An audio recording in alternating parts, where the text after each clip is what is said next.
So this is how much I got with the Mom Cozy V1 hospital grade wearable pump. Good morning. Kaligo ko lang. It's currently 6:44 a.m. and let's do my morning pump. Let's test this out. This is the Mom Cozy V1 hospital grade pump. So this is the first time I'll be using this.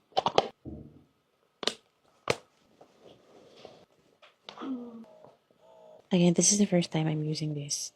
So, I notice ang silent niya. Ito yung tubig niya. So, nakasabit lang siya.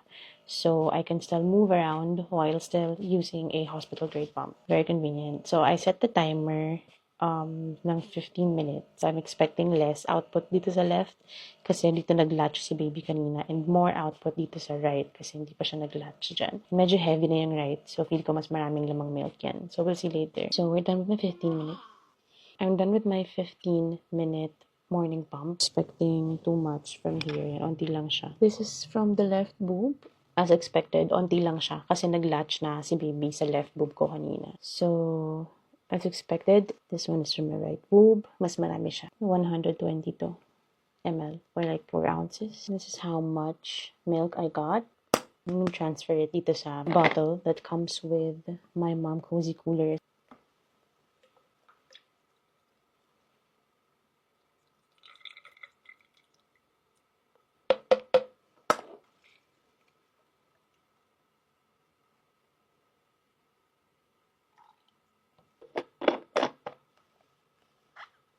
So these are my milk output. This is the one from last night. Last night, what I used is the one from Mom Cozy as well. This is the M6. Ito yung first pump ko from Mom Cozy. I got 8 ounces kagabi. So this is 240 ml. And it's still cold. Dito ko siya nilagay sa Mom Cozy ko na cooler. So this is what I use pala sa gabi.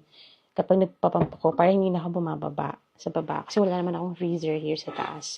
Kasi I'm still 2 weeks, magto 3 weeks postpartum and hindi pa ako masyadong pinapayagan ng OB ko na umakyat baba sa stairs. So, nililimit ko talaga yung pag-akyat baba ko ng stairs. Kaya, this is really very handy to keep the milk good overnight. And then sa morning, pagbaba ko, tsaka ko siya ibabag. So, everything is safe in here.